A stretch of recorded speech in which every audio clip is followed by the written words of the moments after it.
XS Wireless Digital is the perfect wireless audio solution for content creators and filmmakers.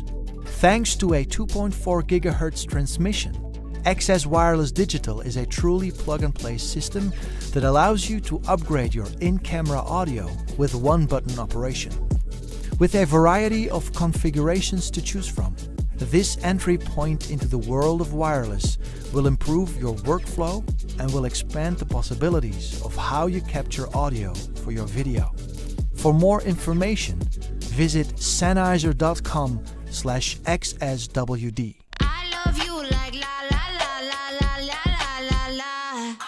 This stream is powered by Wirecast, a powerful multi-input switching and graphics solution for live streaming in any situation.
The MKE600 is a shotgun microphone ideal for professional video camera applications. Maximal rejection of ambient side noises thanks to pronounced directivity. And because the MKE600 has a very good suppression of structure-borne noise, it makes one of the most versatile all-round shotgun microphones on the market.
XS Wireless Digital is the perfect wireless audio solution for content creators and filmmakers. Thanks to a 2.4 GHz transmission, XS Wireless Digital is a truly plug-and-play system that allows you to upgrade your in-camera audio with one-button operation. With a variety of configurations to choose from, this entry point into the world of wireless will improve your workflow and will expand the possibilities of how you capture audio for your video. For more information, visit sennheiser.com/xswd.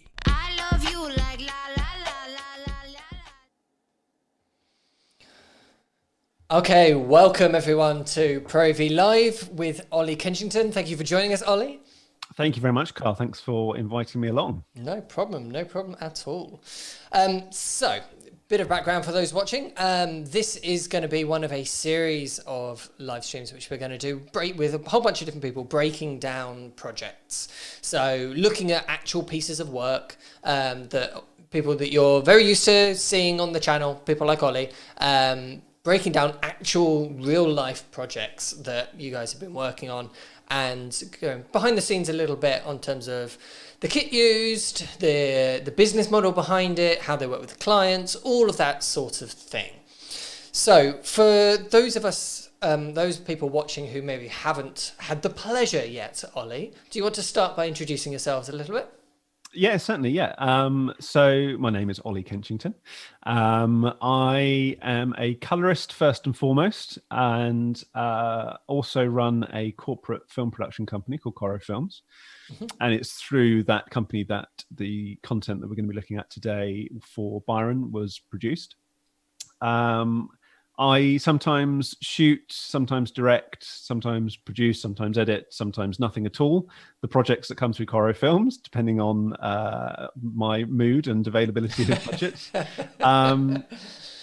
Because I have a couple of other businesses as well. So I'm the senior colorist of a company called Just Grade It, which actually I only launched a few months ago. Perfect timing to launch a new business, as I'm sure you can imagine. At least it's a business that deals remotely. It is. Well, exactly. Thank goodness. Yeah. And in fact, actually, I realized only yesterday that we've just had our 100th member of that new platform, which is congratulations. Great, actually. Thank you very much. And I also do quite a bit of training through my company, Coro Academy. So I'm a Blackmagic certified trainer, and we do a lot of color grading and color theory and film production and general post-production training through that. So, which we of course take full advantage of for ProAV Academy. You do indeed. You take advantage of my brain on a regular occurrence. Very happily. And all of you watching can take advantage of Ollie's brain too by leaving comments throughout in the live chat. So, just so all of you are aware, the way that these live streams have been working is that I've got the live chat open on the computer here next to me, so that I can see what you guys are talking about the entire way through, so that we can chat, and you can ask questions, which I can then pass on to Ollie throughout. Right, I believe you had a reel which we wanted to start with, Ollie. Should we play that? Yeah, so this is a food and beverage reel that actually we've only relatively recently put together when we realised that we'd hit a critical mass of food and beverage projects that we'd worked on over the last few years. It's something that I sort of purposely or sort of targeted as an industry. Mm-hmm. I think it's really important to work with clients that you like and admire and are interested in. Keeps it fresh and keeps it exciting when you're working with them. And so, yeah, we've been quite heavily targeting the food and beverage industry just because... I think it makes sense for your skill sets as well. Like colour is all about the minute little aspects of things and really taking your time to look at each individual shot. And from my very little experience in the food industry world and product shots and things like that, the amount of detail that goes into some of what these food brands do and the way that their food looks is minute. Yeah, well, I think you're absolutely right, and I think that's why I love working in that particular sector so much, because first and foremost, I enjoy eating. I can identify with that. which seems obvious, but I'm a big foodie, and so it's just great to work with people who are making great food.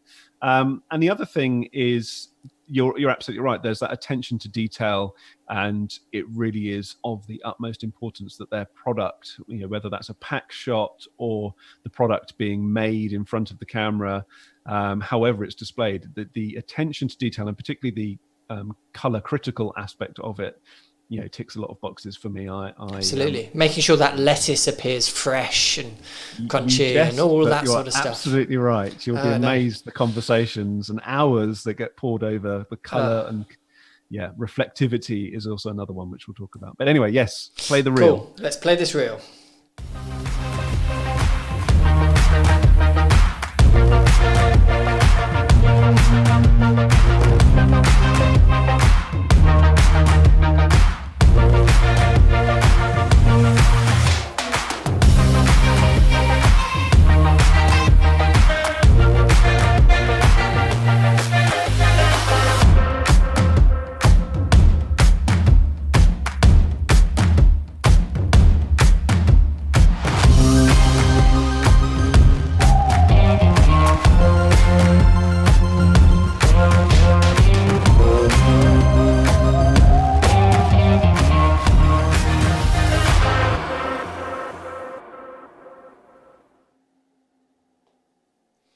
Okay, so there is obviously a bunch of different projects in there, and I've got to say, I think that's a brilliant reel. I think it looks fantastic, and just the music choice I think is great. It's really nice and upbeat and punchy. Well, you can thank our editor for that. Did a good job. Yeah. Cool. Artlist. You can thank Artlist as well. Oh, there we go. Yeah. Top tip. Incidentally, that's the company I use for my videos as well. Yep. Anyway, that is very off topic. Yes, sorry. So the projects that are involved in that, I think quite a few of those are on our list of few ones to potentially talk about in the future of this, aren't we? But should we go into a little bit more detail as an overview of the Byron one in particular, because that's going to be the topic for today? Yeah, so we're going to drill down on the Summertime Is, which was our summer menu campaign that we did for them. So we shot last June, and that campaign ran over June, July, and August. So, I mean, that in itself is quite an interesting approach. And this was instigated from the client. This is something as an agency we've been pushing for a long time, and really actively try and get clients to pursue this route. But it was nice that actually Byron came to me and said that they wanted to do the same thing, which is to sort of intensely shoot over a number of days a large quantity of footage, some of it with a narrative thread, some of it just with a purely visual aesthetic to it. And then segment that up into a large number of deliverables that can then be drip fed out over social media for, literally months. It's a nice approach, I think. So obviously we've got a 14-second video here, which we'll show in a minute. So what you're saying is that the actual shoot and the project was not this video. This video was one of several. Yeah. The reason I've chosen this particular one is it's one of the longest ones. Excuse me. I should point out, actually, I've got a sore throat at the moment, so apologies if I'm coughing and sipping water constantly. Please sip away. Thank you. So this was one of the longest deliverables. So 15 seconds was the longest. 15 seconds is the longest deliverable, yeah. The shortest ones were, 2-3 seconds. But they were all moving. They were all moving picture. Those deliverables were varied, as you can imagine, and some of them were just simple single shots. Some of them were a couple. Some had text and graphics overlaid. Some didn't. But the Summertime Is one, which we're breaking down here today, is essentially the longest and one that encompasses the most amount of the shoot that we did. So there's quite a lot to talk about in it, basically. But it's only 15 seconds long. Okay, well, because it's so short, we might end up playing it several times throughout this. So let's start by kicking off by watching it, and then we can talk in a bit more detail.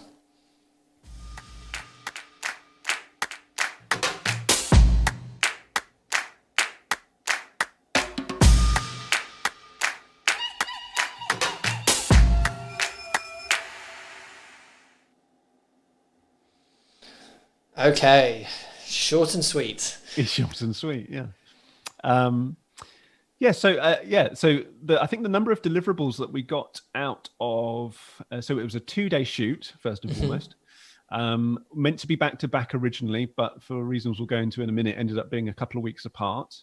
Okay. I can't remember if it was a week or 2 weeks apart, but anyway, and I'm sort of remembering here, I think we ended up delivering them something like 120 different deliverables. So, as I say, some of which were literally only a second or two, some of which were 5-6 seconds. About 3 or 4 of them were the kind of the tent poles, if you like, like this Summertime Is one, which were 15 seconds. Some of them were. They also, I should point out, also we had photographer there as well. So some of that was just still stuff. But essentially what they did was in 2 days captured enough content to feed their social media channels. So Instagram predominantly for them, but also Facebook and Twitter for getting on for 3 months. We then came back and did an autumn campaign, and we then came back and did a winter campaign. So you're talking about... we were meant to be doing one now for spring, but that got shelved for obvious reasons. But you're talking about kind of 4 shoots and 4 projects fulfilling 12 months worth of social media content for a client. And I think, I think it's a fantastic way of working, and obviously gives them a superb amount of value for money. Having 2 days worth of shoot to fill 3 months worth of content is a no-brainer as far as a client is concerned, isn't it? Well, absolutely, but it also helps us, and that in theory, and actually, I'm not even certain if this is 100% correct. But I think in theory it would cost more money to them if they were doing a one-off branded piece that was kind of 2 minutes long or whatever. And that historically in recent years, that's kind of where a lot of certainly our bread and butter as an agency has been. But we have for the last 18 months been heavily pushing clients to move away from that idea of putting all your eggs in one basket. So traditionally for a corporate film, you would make a brand film or a TV advert sort of structure, something like that, which would then serve as the promo video for a product or a brand or whatever to live online on a product page or a front page of a website, something like that. Yeah, well, and the thing is, they languish there, particularly the website ones, and I've actually lost customers where I've kind of pushed back and said, look, do you really want to spend all of your marketing budget on video for the whole year on 1, 2, 3 minute video that's going to go on your website and stay there for, and one particular client that I can think of, their last brand film that they had, which was on their website, they made 3 years ago. And everything about what they were talking about was let's spend all this money so that we can get the next one for the next 3 years. But 3 years is a long time to me. Like 3 years from a business point of view. Like we at ProAV, for example, we change up our content almost daily. If you go to the ProAV website today and then you go in a week's time, or if you went a week ago, it's going to look very different. There's going to be different banners on it. There'll be different content on the side. There'll be different products featured, all the rest of it. And that's the same for any style of business. Is you want to feel fresh, very much so, I think. Well, I think the big thing, and what I tried to communicate with that particular client was that you're trying to develop a community of people who are actively engaged with you as a brand, and they want to see regular updates about what's going on and frequently check in with that. And you assume, because we work in this industry and we're working with marketers all the time, you just assume everyone's thinking that way. But there are huge numbers of companies out there who are still very much in the mindset of, oh, video, this is new for us. This is exciting. We understand it's more expensive. We've put together a big pot of money. Let's spend this all on a 3 minute, brand film that will live on the front page of our website. And, as I said, 2, 3, 4, 5 years ago, we were trying to convince clients to do exactly that. And we were just hoping we were doing, 2 or 3 of those a month to, keep profits up. But although there's definitely set cost savings for that client to do it the way that we do it more frequently now than as we did it with Byron in this case. What I say to people is, look, why don't you do this for a year, and in 12 months time there'll be so much B-roll that we've shot that we could just come for a day, shoot a few, maybe some talking heads or some additional content, no more than probably a day's worth, to then craft a brand film that can then come. It's just you're pushing that 12 months down the line and relying on that other content to come in between, rather than top loading with that content, that longer brand film, and then using up all your budget for the rest of the year. So Byron, as I say, it was a breath of fresh air to be approached from the client. Oh, it's fantastic that they were thinking about that anyway. Absolutely. Lost and Found Travelers just put in the chat, Style says it all, editing and food styling trends are totally different after 3 years. Oh yeah, absolutely. Yeah. And the client I'm referring to, that they were a hotel and spa, so it is slightly different. Sure. Yeah. But they were, part of the brief was they wanted to attract a younger audience, and so younger people are more engaged with social media and understand the frequency of which that content should be going up. I mean, you will need longer form content for a website, and for social media you will want shorter form content, because who's watching a 3-minute video on Instagram? But if you do it this way that you were suggesting with Byron, the clients can then turn that into a 3-minute video. It's very hard to turn a 3-minute video into something that is effective for that shorter form. Obviously you can trim it down. The difference is that narrative, isn't it? Because with the longer form brand content, you want to tell a story. So there's literally a narrative thread to it that will keep someone watching for 2 or 3 minutes. You don't need to worry about that so much with this, although we did try and still create a narrative. So the storyboards were worked up by the in-house team at Byron. And so it was very much our job to take over. And we were consulted during that storyboard phase, but essentially they did that work. Is that an in-house team out of interest that are a general marketing team, or is that an in-house team that do specialize in video and visual content? It's actually a mix, and again, this is relatively unusual that you would get this. Sometimes you just get marketing people who are used to print campaigns and maybe web campaigns, and then videos a bit left field for them. But there's always a certain amount of hand holding as a video agency, I think, unless someone is very, very down with it, which more and more people are. But as I said, I think people would be surprised at how many companies there still are that video is completely novel to them. But no, Byron's team are experienced video marketing people, so it really helps, and it's partly how you keep costs down on a project like this, to be able to storyboarding and recceing and locations and stuff. All of that is essentially, in this case, done for us. Amazing. We're only responsible for production and post-production.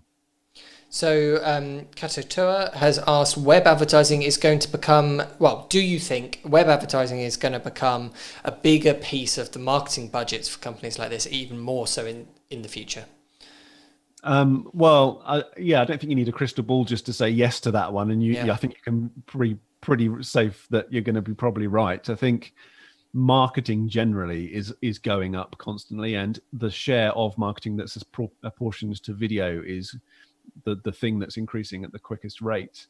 I think definitely, given what's happening at the moment, I think it was already huge, but more and more people are engaging with brands through video on their platforms and on their social media platforms. I think it's a very easy way to communicate to people and get the message out there. So I think it will certainly increase, and which is good news for agencies like ours. Yeah, absolutely. So for this one in particular, for Summertime Is for Byron, you said this 14-second one is one of the longest form pieces. Did you and the marketing team, when you were planning it, approaching it, finding locations, all the rest of it, storyboarding, going through that process, did you have a structure and an edit in mind, like you would traditionally with a longer form film, or was it literally just, I know we want a picnic scene, I know we want people eating burgers because it's a burger chain, let's just film that and then see what we can make with it? So we see it all, basically. We have any number of varied clients that will go from just, they book you for a day and you turn up and they're like, oh, what should we film? Byron, thankfully, are at the other end of the spectrum. The storyboards that they'd put together, although relatively straightforward, and we're only talking about maybe 20 different cuts in the whole thing, if not less. We basically shot that storyboard, so it really did form the editorial basis for everything that we were doing. I think you have to do that, and we would always do that if we possibly can. And it was, as I say, good that they were already thinking along those same lines, because they had that expertise in house. And what it allows you to do then is to really focus on creating the best scene. So if you think about it, most of our smaller content came out of some of the stuff that was storyboarded for this longer piece, and we spent 2 days filming this stuff. So 2 days for 15 seconds seems ludicrous, but when you consider all the other outcomes that we're getting at the same time, it really pays off. So there were sort of, I'd say 1, 2, 3, 4. There was about 5 or 6 key setups, and we would spend hours getting those setups exactly right, exactly how we wanted them, and then cut accordingly. So our editor would work through the material and the storyboard and make sure that it went exactly as we were planning. And then there's always little tweaks and little things that didn't quite work out, and the usual ups and downs. But all of the stuff that we've delivered to Byron has been very, very close to what was storyboarded in the first instance. Okay, so we've got a couple more questions on, and so we'll just talk for another brief little 5 minutes on this sort of structure approach before we then maybe let's watch the ad again and start picking apart some of those setups that you mentioned. Just as an offhand comment, Furkan has just put, even if there is no narrative story going on, I do think you can feel that there is a structure in Byron videos, which I guess is a nice compliment. And Story 94 has said, how do you educate clients / prospective clients that don't already get this short form video style? Well, I don't know if I'm the best person to answer that, but my approach is quite brusque. Shout at them till they get it. Well, as I say, I have literally lost clients by being too honest with them and pushing back too hard. Some people that will work brilliantly with, and some people, it will. Interestingly, this one person who I'm thinking of, they were very thankful initially that I was honest with them and said, look, I don't want you to chuck a lot of money at something that's not going to deliver your KPIs, basically. And I was kind of pleased that they weren't kind of offended. But then, time went on, and I think possibly it fed back to someone else, and they're a bit kind of like, why don't they just do what we say? Yeah. But also I suspect that there could have been an element of, God, this is harder than we imagined. Is it really worth it? It is very difficult to educate people.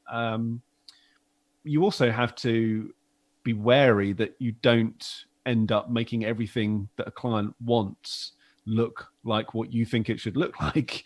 I certainly wouldn't want to veer in that direction. But if they know their business better than you know their business. Absolutely, yeah, absolutely. And our job is to understand their, as a brand, their key messaging and their key story and what makes them them, and we need to tell that.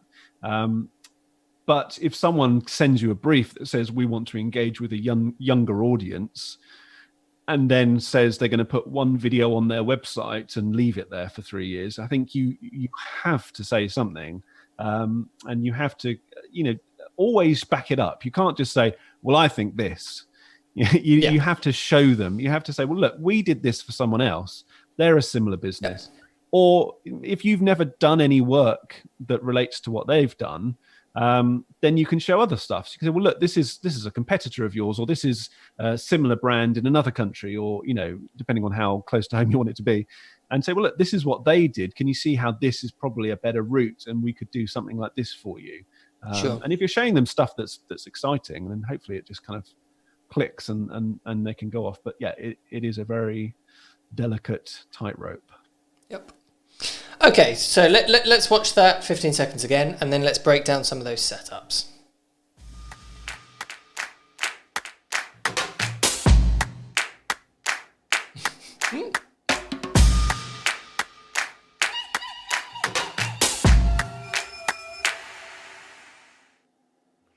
So, do you want to get up some of the behind the scenes stuff? I mean, to my mind, I naturally want to start talking about the first stuff that we shot, which is about halfway through the edit, which is the stuff, the interior stuff we got we called it the burger lift. So yeah, there we go. So what I've also done is I've done this screen, which will mean this is each individual shot from that 15 seconds screen grab so that we can talk about them. So you're talking about this sequence, right? Yeah. So the burger lift. Yes, indeed. Yeah. Sorry, I'm chuckling because of one of the shots was quite tricky to get. I'll have to leave it there. Okay. So I've got a fabulous outtake somewhere. So this was the first stuff that we shot, and I'm still really, really happy with this. Mm-hmm. And the storyboard literally called for 3/4, no face, lifting burger to eat it. So the storyboard was direct enough for us to know what we wanted to shoot, but loose enough for us to have quite a lot of room for maneuver. For example, as we got to the restaurant, the question was, where do you want to shoot this? Mm-hmm. So there was still a nice amount of involvement, and they're a really nice client to work with, actually, because even though they're putting together these storyboards, you will still often hear them ask, what do you think about this? Where should we shoot this? How do you want to shoot this? Are you happy with this? So it is a very much collaborative spirit, which is really nice, and one of the better sides of working in corporates, I think. Mm-hmm. This particular shot then this location for this shot was chosen when we ventured upstairs into a room that's actually used for like a spillover when there's when the main restaurant's too full, or if there's a private party booked. Should we try and find a behind the scenes of there we go. Yeah. So I think there's a couple here. In fact, if you go back... there we go. So that's the widest shot that we've got. So you can just see on the left there, and there's a better shot earlier on where I'm stood in front of the window. One of the immediate issues that you have in a space like that, there we go. One of the immediate issues that you have in a space like that is they are, those spaces are designed often for letting the most amount of light in, creating a lovely light feel, and of course with a view like that across the Thames, why wouldn't you? Absolutely. But as we all know, uncontrolled natural light, when you're trying to get this type of footage, or in any type of shot, to be honest, is incredibly difficult to shoot in. We got lucky in a couple of different ways. First of all, it was very, very overcast on this first day, and in fact, you can see on the window there, it was chucking down with rain. I think you had a shot of literally just if you couldn't make the point any more than that, you'd included that as a behind the scenes shot. It was horrendous weather, it really was. Just getting from the car where we unloaded into the restaurant, which is only about a 10-second dash, we both. Me and my assistant got absolutely soaked unpacking the car. Mm-hmm. So this was day one of our summertime is shoot. Yeah. Yes. But as I say, it was incredibly thick overcast. So although that immediately cooled the lighting down, I think we measured the ambient daylight color temperature at it was over 7,000 Kelvin from memory. So it was very, very cool. We had a couple of ways that we could work with that still, because the shots that we were getting were very short. We used all of our normal color management protocols using charts. Frequently, can see one of those behind you. Indeed, never very far away. And we also made sure that the lights that we were working with were tunable to be able to match that. So it's one of the reasons why we work with the Gemini 1x1s. Okay. The light panels, they are color tunable up to 10,000 Kelvin, which is very, very useful, particularly in a scenario like this where we didn't want to introduce mixed lighting, but we also needed to shape what we were capturing. So the first thing was we have to work very quickly with these shoots. Often we're shooting in the restaurants, and we're often shooting, in some cases, not this one, but in some cases, we're shooting up until sort of 11:30, and then customers are coming in for lunch. We've done that in their Haymarket restaurant, which is a very busy restaurant. And it does mean that we're under a lot of time pressure to get the setups shot quickly. So rather than spending a huge amount of time lighting these with big lights, what we do, or what we did in this particular one, as you can see, is we've actually placed, so there's this Gemini here, which is the main one that we're using to create shape on the background, so the seating that's behind. You can see we've moved the model forwards, so it looks in the final shot like she's sat in the lovely American diner style seating that they've got there. But we wanted more separation. So I'm using my 85mm f1.4 EF Canon lens, which is a lovely lens for getting separation between the talent and the background anyway. But to really make the most of that, we've also brought her forwards, and that gives us the opportunity to then push that light in behind her. Well, it adds a brilliant amount of separation between the subject, so the burger, the talent, who we would expect to be the one in focus, and then the seats behind it. It's that third layer which is very effective there. And I would never have guessed from that image that you'd pulled them forward. Yeah, I think we're shooting it at, I think we're at 1.8. That lens it's probably my favorite lens, actually. It is nice and sharp, wide open, but I do tend to, particularly on stuff where it's, a little bit, there we go, lovely. Yeah. I do tend to just stop it down just a little bit, just to get the best out of it. And detail in these shots is very important, because the burger is relatively small in frame with these particular shots. So we need to make sure that we've got plenty of detail. So just stopping down a little bit, but keeping that lovely shallow depth of field. Dressing the table, working with the food stylist and the producers to dress the table. Let's talk about that a little bit, because of course this is the same setup with 3 different models, and so 3 different burgers, 3 different. I can see some props repeating, obviously, but they're obviously meant to be at the exact same table. So this is 3 people eating over the course of an afternoon or something.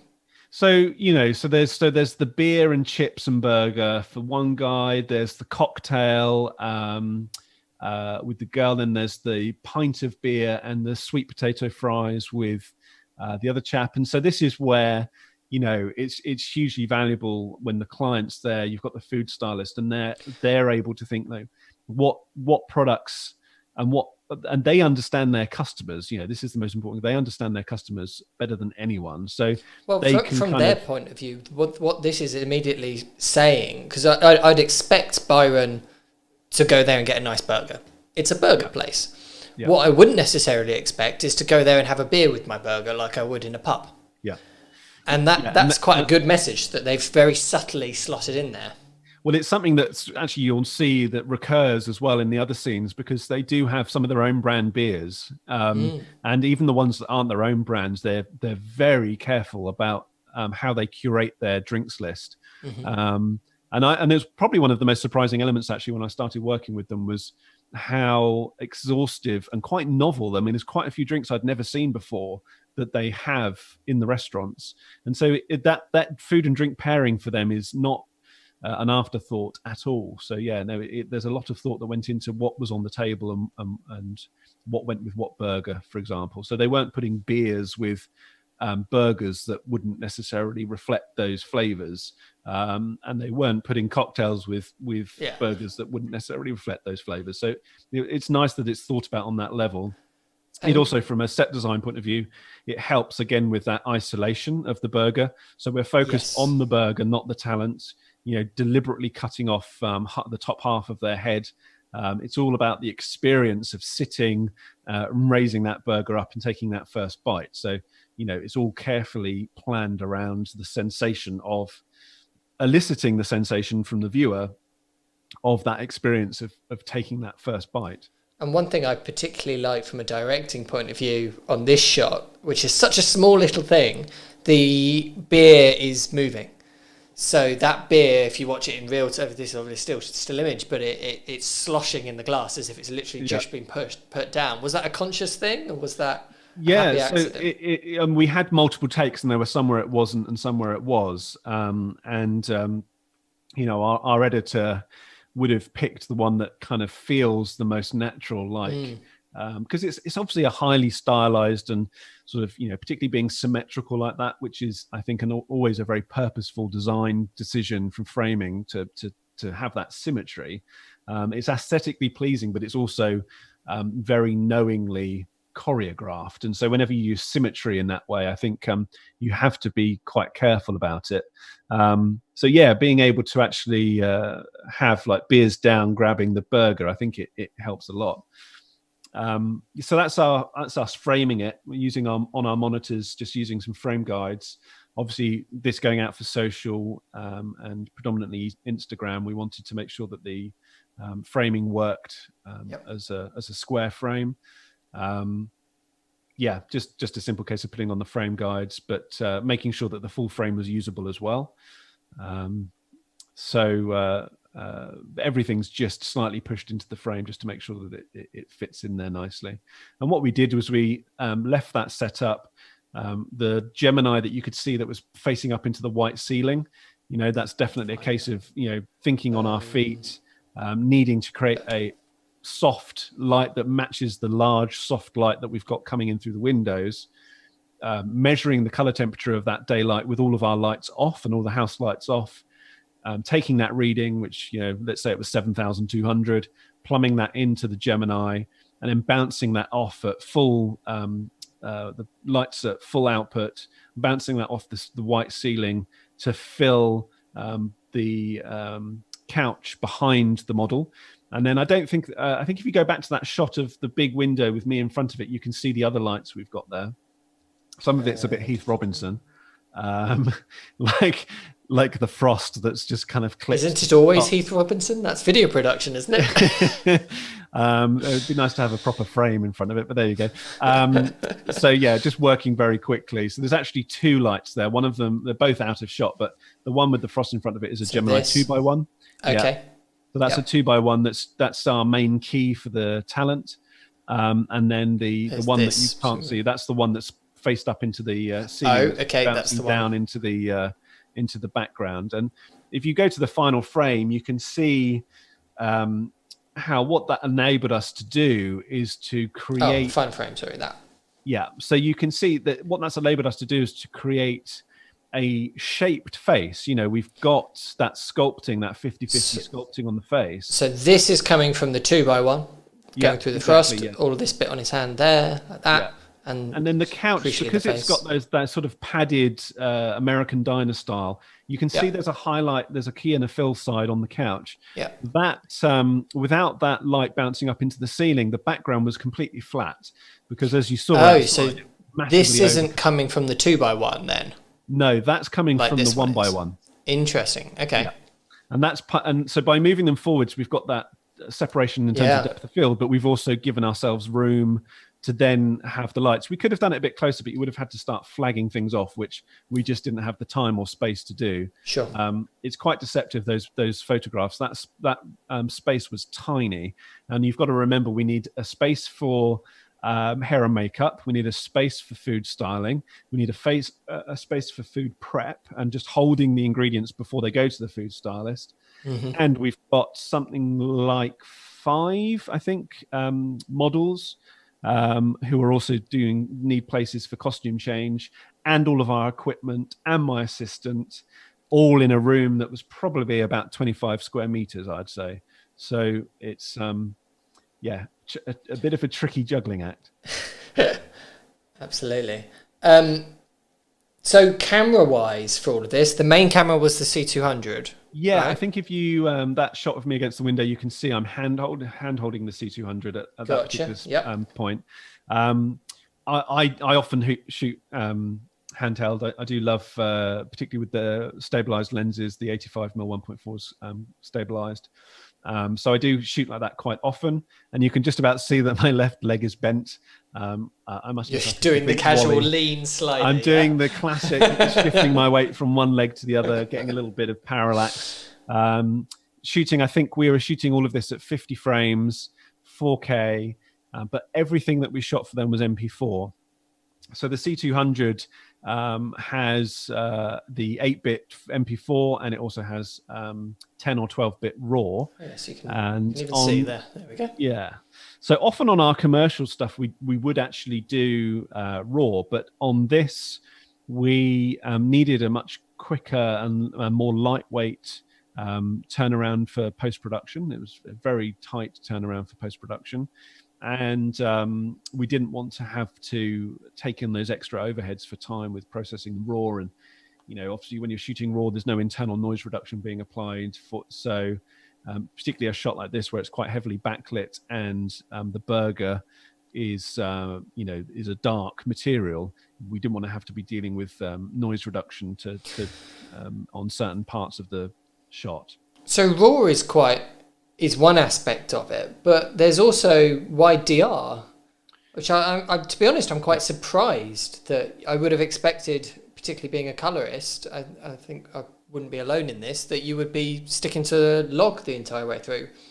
Oh, Carl, how many hours do we have? I know. Let's not talk for too long on it, shall we? But I know. I mean, log... YDR log, what we're talking about is we're talking about gammas. So it's all about spread of luminance from black to white. We've chosen a gamma for this particular shot. So this stuff, so that shot where you can see that it's YDR, that is a different shot. That's actually, so that's downstairs when we did the table stuff later on in the day. Yep. So I can't remember what we would have shot for the upstairs. I think that was log. I think that was C-log from memory. We would have lit it in a way that wouldn't have required log 3. So we choose a gamma curve that matches the dynamic range of the scene that's in front of us. It's as simple as that. Oh yeah, no, look, it is YDR. Yeah. So we choose a gamma curve that suits the dynamic range of the scene. Well, there's not much dynamic range in this scene. No, exactly. But the YDR is from black to middle grey. YDR is the same as Rec 709. And then from middle grey up, it just rolls off. So it helps eliminate that nasty dogleg that you get in the highlights with Rec 709. You might have just been seeing here on this side of the chips and the bowls and stuff, presumably. Yeah, so it's those specular highlights. I think actually they were in check. I mean, I would have to go back and check the rushes to be certain, but I don't remember there being anything that had gone out. But there are specular highlights like reflections off glass and metal and things. You may get, but I don't remember there being anything else that was out there. So what YDR does is if a 90% reflectance chip, so the white chip at the top of the chart, that's 90% reflectance. In BT 1886 that would sit at 90 IRE. In YDR that drops to 75 IRE. So it gives you quite a bit of extra headroom and a much nicer roll off in the top extreme highlights. Is a nice kind of flexible one to use in a scene like that, which probably had, probably somewhere between 12 and 14 stops of dynamic range in that particular scene.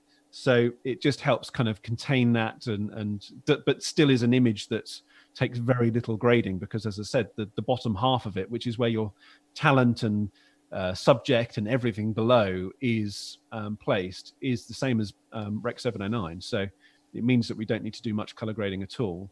Again, partially that's to reduce the overheads for post-production because it was. I think we only had it was either 2 or 3 days in the budget for post-production, and as I said, we delivered a huge amount of files to them at the end. So there was a lot that we had to do in post. So partly if we didn't need to shoot something log and produce extra work for grading, which is ultimately work for me because I'm the colorist here, so that's my job, then I'm going to do that. All of the stuff that we shot outside on day 2 is all log 3. Okay. But it's still MP4. Sure. So outside on day 2, if I just cut back to my laptop, that is this stuff. Mm-hmm. Mm-hmm. Yeah. And that was one of those days where it was June, bright, clear skies, no clouds. This is kind of, I don't know, probably 2-3 o'clock in the afternoon. This is one of those times where the chart never left the case. It's just bash the camera into preset daylight, or maybe I think actually we white balanced once right at the beginning, and then just shot for an hour or so, C-Log 3, eyeballs glued to the waveform monitor, and just run. Basically, it was just chasing the light, and we had a lot to shoot before we had to get back to the restaurant to get up to the outside. They've got this nice kind of raised patio outside on the first floor that overlooks the Thames, and we had to get this crucial shot of the sunset going down behind. Which is Shard. this? Yeah. There's a couple of other ones. So that's your opening shot, but as we cycle through, I think you then use it at the end, do you? Yes, yeah. And that blur on the opening shot was done in post just to help with the graphics. So yeah, those two shots, the sun going down, you've got the shard there. Very challenging shot in terms of dynamic range. Just bouncing as much light as we could at them and capturing it. And I did have to put a bit of noise reduction on those two shots because we completely ran out of time. Basically, we couldn't move any lights outside. So we suddenly went from planning on having, a couple of 2x1 Geminis there to fill them in, to just having a relatively small, I think it was just like an 80 centimeter reflector to try and get some light back into their faces. But S-Log 3 was plenty. C-Log. Sorry, yes. What a faux pas, sorry. Yeah, C-Log 3 was plenty for that. With the C200, if we'd shot that raw, we would have had access to C-Log 2, which would have given us an extra stop in the shadows. And I always keep a CFast 2 card in the camera if I need to quickly flick over and for a challenging shot like this. But it occurred to me at the time that that C-Log 2, it would have only just revealed more noise because it was just so badly lit. I mean, the sun had basically gone down, and obviously the sun's behind them. So, it was one of those things where just experience just said, let's just get this, and hopefully with a bit of noise reduction, this shot will be usable. And it absolutely was. It's a little softer than the other shots because there's just that lack of contrast in their faces. But the key thing is they're a group of people together drinking drinks, and the sun's going down behind them, on the lovely London landscape. And sure, the feeling is there, the emotion's there. Absolutely. Right, let's because we were running around trying to hit that essentially meant we had to be there at that spot at that time. Yeah. And so when we were out on Greenwich Park, getting sunset doesn't care about your schedule, does it? No. It meant we were racing through the picnic stuff to get what we needed. So yeah, unusually for me, the chart was pretty much ignored, and it was just running around and hoping that we could capture that dynamic range with C-Log 3, which we did.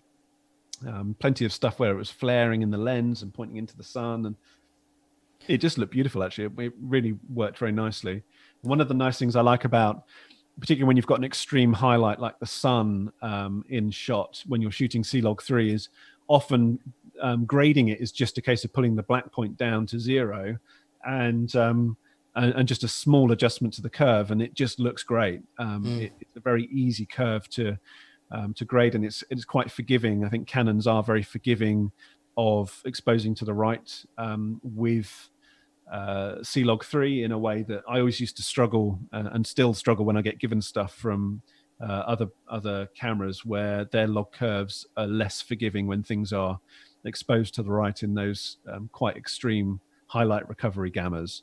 You can end up really struggling to pull back detail and contrast in middle grey areas and people's faces and things like that. And C-Log 3 is it's the bits of the image that you wouldn't necessarily, you would think if it's exposed to the right, sure, you'd have problems with all the highlights and stuff like that. But what you're talking about there is that middle part of the image, which suffers as a result of the whole image being pushed up. Yeah, because it ends up in the more compressed part of the gamma curve rather than where it should be. And the thing about gamma curves is as you go up a log curve, there's less and less distance between shades of grey. That's how it's pulling back, that much dynamic range into that much space. It's increasingly, as you go from black to white, squeezing that down and down and down. So if there's very little difference between grays in that top part of the log curve, what you're essentially saying is there's very little tonality. So a face where you want lots of tonality and contrast and detail, which should be down here in the kind of middle gray part of the log curve, which is where the most extreme bending of the log curve begins to take effect. If you push that exposure up, you're pushing those subjects up into that more compressed part of the curve, giving them less tonality, less contrast in their faces. And it's an absolute pig to grade that out, because you have to get very fiddly with masks and curves to kind of really force that back. And if the codec isn't robust enough, then you can't do that. So I do often get people saying, oh, you know, how can you even use an 8-bit codec on a commercial project like that? And well, it's, you know, by exposing it properly and making sure that we're not going to end up in a situation where we have to do too much color grading to make that image look good. And so this whole project was just color graded in Final Cut Pro 10, which is what we use for edit. And so our editor edited it, and then I just sat there and did a very quick grade using the tools built in Final Cut Pro. There's nothing fancy going on in any of this stuff. Okay, so let's watch it one more time before then maybe looking at some of the BT behind the scenes just to finish on. If any of you out there have any questions on what we've been talking about on this project specifically, or about the kit we've used or anything like that, make sure you put those in the chat now so that we can have time to get to them before the end of the stream. Okay, let's load up the campaign. Just play it one more time just to refresh. Now that people have heard a little bit about each of the setups, let's watch it once more and then let's look at some behind the scenes.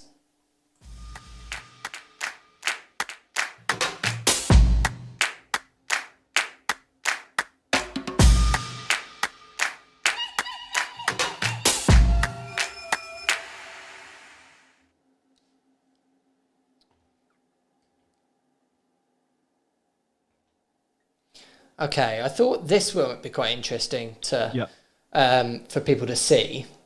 I apologise for my assistant's shirt. He has a penchant for very flamboyant shirts. I don't think there's anything to apologise for there. Yeah, so as I said, this is June. This is just before midsummer. So this is as harsh as the sun gets in this country, to be honest, in southeast of England. Bright, cloudless day, height of summer, and just a reflector, just our Lasterlight reflector being bounced in. So this is presumably a behind-the-scenes shot of where is it? The overhead shot, is it? That. Yep, that's it. Yep. Gotcha. Yep. That was captured with a slightly, again, Heath Robinson rig. I think there was a photo of it. Yeah, is it this one? There's a shot of Brad just sat in the middle of Greenwich Park. So that is a Manfrotto Autopole 2. Okay. Pretty certain it's not designed for this at all, but this is not. I can no, not at can all. Confirm. So we grabbed that because it's I think that's the 3-meter version, because we wanted quite a nice wide shot, but we didn't want to have our stands so high that we couldn't control them. It was a balance. So there's a 35mm lens on our EOS R, which is the camera that's mounted on it's just a clamp with a little 1/4" 20 baby pin screwed into it, and then that's mounted onto a ball mount, and then we're just using the built-in Wi-Fi so that I could remotely check the image from my phone using the Canon Camera Connect app, and we're triggering both video and stills record from the camera on the camera from my phone. So we're checking the phone, and me and the client are there saying, directing the talent where we want them to look, where we want the cans to be. And that's the final image. I think I see from memory, because we were in such a hurry, I think I only took 6 frames, and this was the last frame we got, and the drinks were just in the right place. There's no Photoshop work here. This has just been tweaked in Lightroom. This must have been about half an hour before the sunset scene thing, because that's harsh sunset light on them there, isn't it? That's not added in post or anything, is it? Well, it's definitely warmed up. It's much warmer than it was. So that is something that I've done in Lightroom. But the length of the shadows give it away. It is absolutely. I can't remember the exact time, but I think it was around about sort of 6-7 o'clock, something like that. So it was a long day. We got there at 9 and we left at 10, I think. So that would have been about 9 o'clock, I think, or 8:30 or something. No, not 8:30. That's when the sun's going down now. Almost. It's I think it would have been about 9:30. I forget, but yeah, there wasn't a huge amount of time to pack up all of our equipment and get it back to the restaurant and get up there. Sure. You can see that's all handheld as well. Was there any tripod for any of the outside stuff, or was it all pretty much handheld? No, I think it was all handheld. For speed or creative reasons? Speed, and I just enjoy shooting that way. I like the movement it gives to it, particularly with a group of people. It makes the viewer feel like they are there with them, but at the same time, shooting at a 50p with the image stabilization, it formalizes the shot just enough. For me, it's a really nice in between dolly tracks and bazookas and full on commercial kind of look, and shaky documentary handheld. It's a nice kind of halfway between the two. So I must say I do that an awful lot. 4K, 50 frames, handheld with an image stabilized lens. And with the EOS R and the C500 Mark II as well, the digital image stabilization also helps a great deal. You can get even more control, and it just gives a nice amount of kind of natural organic movement that makes it feel like you're there and you're kind of maybe walking past or going to join the group. Absolutely, movement is so important for the feeling. In fact, actually, no, there was one shot that was on sticks, and that was where they are walking from right to left, holding the takeout bags. Oh yes, Byron wanted to convey to the viewers that they do a really nice takeout service. So that shot, so we got the nice Byron branded takeout bags and had them walking out to the picnic. So that's. I think that's on a 70-200 from the other side. And you're just of the panning lake. with them, are you? What's that mean? You're just panning with them, are you? Yeah. I'm just very slowly panning. Yeah. Very nice. Yeah, very long lens, quite far away, but the 50p helps a bit, and we've got a pretty sturdy. We use the Sackler FSB8 with the Flowtech 75 legs. So lovely tripod. So a couple of questions then, just to finish up. Chris Tawney says, is this whole episode going to be posted later? I missed the first hour. We've only been going an hour. You missed all of it. You missed all of it. But yes, luckily it is all available, going to be available afterwards. All of these ProAV live ones will be available to watch on the channel normally afterwards as normal videos. But Lee Pendle has put a comment saying, would be good to know about the lighting setups for just the food shots. So not the model ones. Yep. So we haven't got too much longer. So let's try and run over this fairly quickly. But if I cut back to my laptop, now some of these food shots weren't part, I don't think we've explained that yet, have we? So some of this is stills. So that shot just there was a still. Yeah. So client provided stills for some of the sequences where it rattles through very quickly and there's graphics over the top, and we've just used those as. So this is one of Byron's stock taken by a completely separate professional photographer. Yeah. Not produced by us at all. And these things like the chips and the drinks on the colourful background. So in this project, we didn't do very much close-up burger work. So there is some stuff in the downstairs of the restaurant. Things like this. Was this you? Yes, exactly. Yeah. Again, lots of natural light coming in, and there were literally customers sat around us whilst we were working. So not the kind of environment where you can set up lights anywhere you like. I think we just took our 2x1, the Gemini 2x1. The light that was coming in through the windows was very bounced around, so it was quite soft anyway. So you can see I've positioned myself so that's kind of behind the food to kind of give us that backlighting again. So there's clearly a light coming from this side, which is what we can see reflected on the table. That's the window. Daylight, yeah. Okay. And then we're using same technique as upstairs. I've white balanced to find out what the temperature of that daylight coming in is, then set our Gemini 2x1 to match, and then using that to fill in on the opposite side. We've got it high and we've got it extra diffused.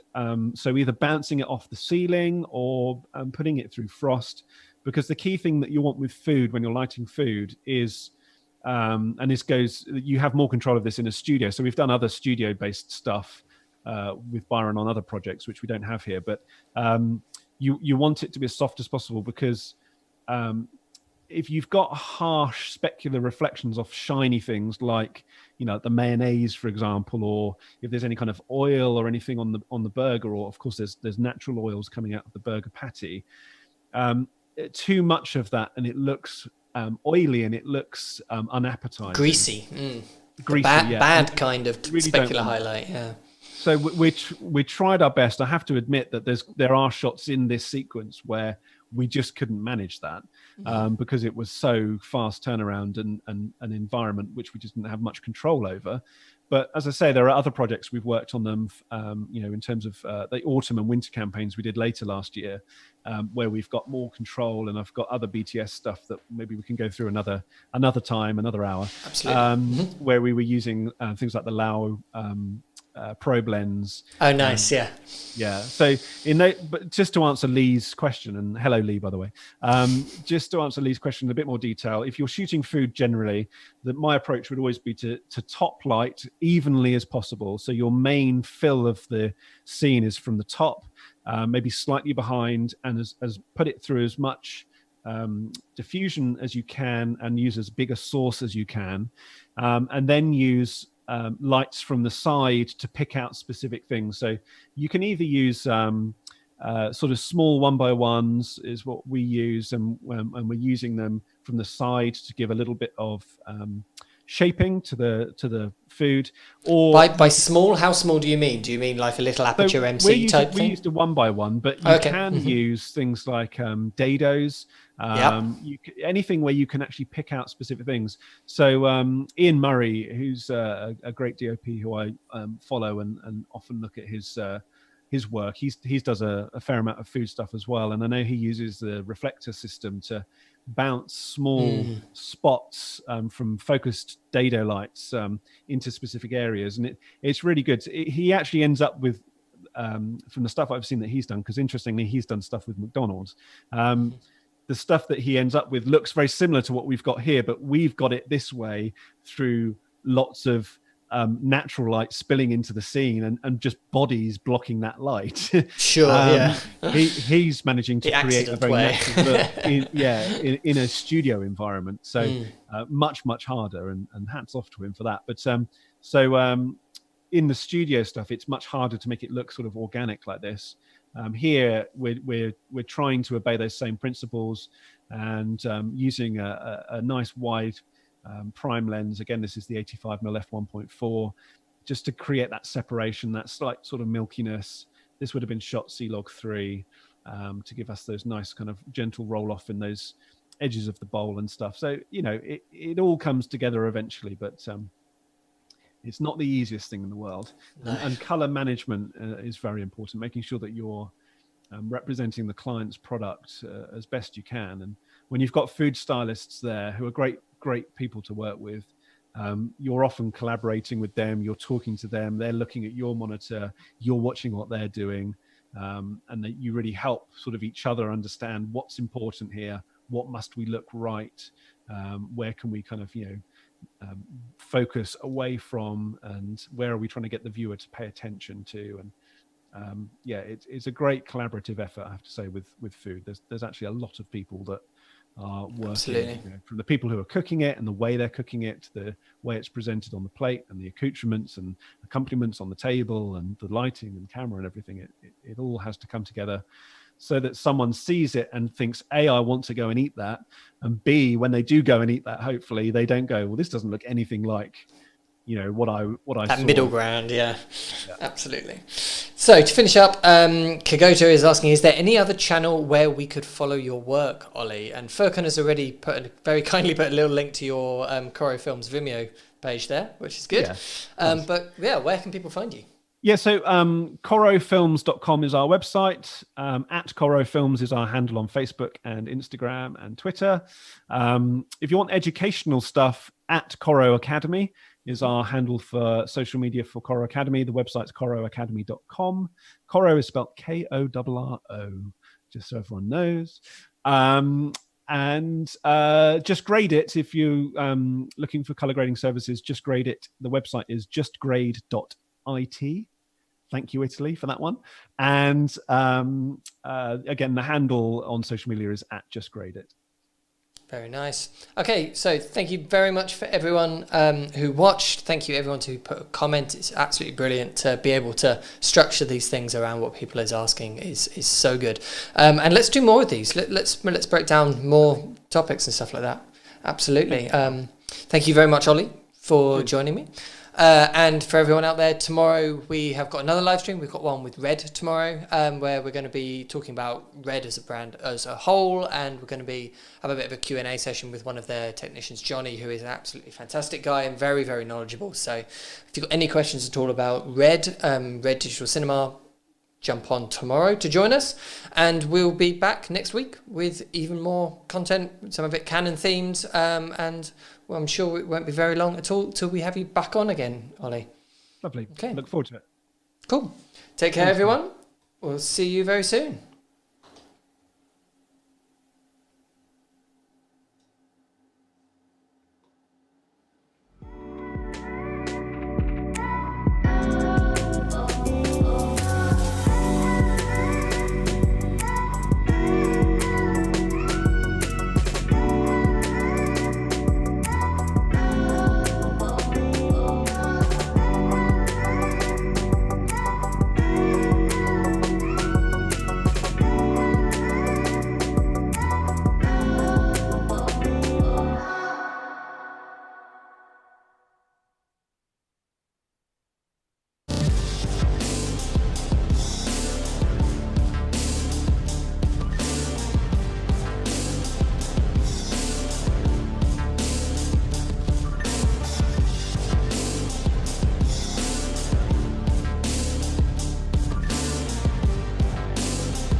XS Wireless Digital is the perfect wireless audio solution for content creators and filmmakers.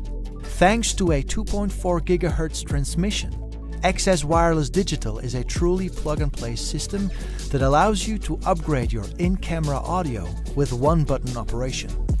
With a variety of configurations to choose from, this entry point into the world of wireless will improve your workflow and will expand the possibilities of how you capture audio for your video.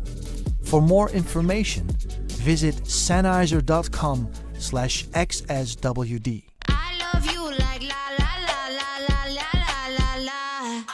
This stream is powered by Wirecast, a powerful multi-input switching and graphics solution for live streaming in any situation.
MKE600 is a shotgun microphone ideal for professional video camera applications.